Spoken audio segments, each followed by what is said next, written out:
कछुआ सांप के बिल में फंसा हुआ था और हिल भी नहीं पा रहा था। एक लड़का खतरे की परवाह किए बिना दौड़कर उसे बाहर निकाल लाया, लेकिन उसे वहाँ और भी कई छोटे छोटे कछुए दिखे। उसे डर था कि कहीं सांप उन्हें खा न जाए, इसलिए दयालु लड़के ने उन सभी को बचा लिया। इसके बाद उसे एक और सांप के बिल में कछुए मिले और आसपास जमीन पर भी कई छोटे छोटे कछुए बिखरे हुए थे जो मरणासन्न अवस्था में दिख रहे थे। लड़के ने तय किया कि वो इन सभी को अपने घर ले जाकर देखभाल करेगा। शुरुआत में लड़के का इरादा था कि जब ये कछुए बड़े हो जाएंगे तो इन्हें पकाकर खाएगा ताकि शरीर को ताकत मिले, लेकिन जब कछुए बड़े हुए तो जो हुआ उसने सबको हैरान कर दिया। घर पहुंचते ही लड़के ने सबसे पहले उनके खोल साफ किए। साफ पानी मिलने के बाद छोटे कछुए जल्दी ही तरोताजा हो गए, लेकिन एक ही टब में सब कछुए बहुत भीड़ में थे, इसलिए लड़के ने उनके लिए अलग से एक जगह बना दी। ये छोटे जीव बहुत आसानी से पाले जा रहे थे क्योंकि उन्हें खाने में कोई नखरे नहीं थे। पत्ते और फूल भी बड़े चाव से खाते थे। खाना खाने के बाद वे खुद ही जाकर आराम से सो जाते थे। लड़के की देखभाल में वे बहुत सुखी जीवन जीने लगे। कभी धूप सेंकते तो कभी पानी में मस्ती करते। खाना खाने का समय होते ही लड़का उन्हें पानी से भरे टब में इकट्ठा करता और भोजन के लिए ले जाता।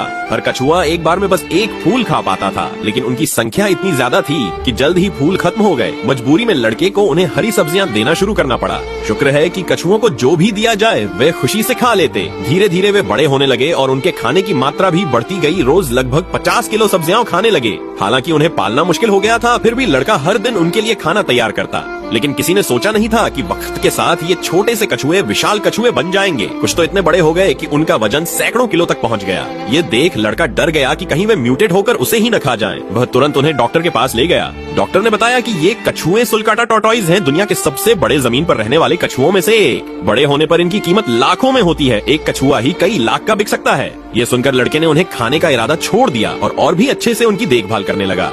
उसने उनके लिए एक बड़ा फार्म हाउस खरीद लिया। अब वे चाहे जितने बड़े हो गए हों, उनकी हरी सब्जियां खाने की आदत वैसी ही रही। लड़के ने उनके खाने के लिए पूरे आंगन में सब्जियां बिछा दी। कुछ कछुए आलसी थे, उन्हें खाना खिलाने के लिए उसे हरी सब्जियों का लालच देना पड़ता था। जो ज्यादा ही सुस्त होते, उन्हें सीधा खाने की जगह पर ले जाना पड़ता। पोषण की चिंता में लड़के ने उन्हें फल भी देना शुरू किया। सूखे ड्रैगन फ्रूट तो वे रोज सैकड़ों खा जाते थे, लेकिन उनका सबसे पसंदीदा खाना था कैक्टस, नागफनी।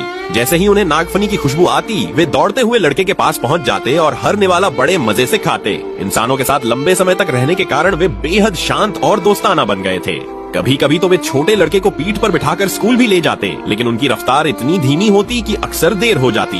एक दिन वे जमीन खोदने लगे। लड़का हैरान था कि ये क्या हो रहा है, लेकिन अगले ही दिन कछुओं ने अंडे देना शुरू कर दिया। लड़का बहुत खुश हुआ। उसने सोचा भी नहीं था कि कछुए उसे ऐसा तोहफा देंगे, लेकिन उसने अंडों को खाया नहीं बल्कि उन्हें खुद सेने दिया। कुछ समय बाद छोटे छोटे नन्हे कछुए जन्म लेने लगे। उन्हें देखकर लड़के का दिल खुशी और उम्मीद से भर गया। अब उसका फार्म एक ऐसी जगह बन गया है जो सुलकाटा कछुओं का एक खुशहाल स्वर्ग बन चुका है।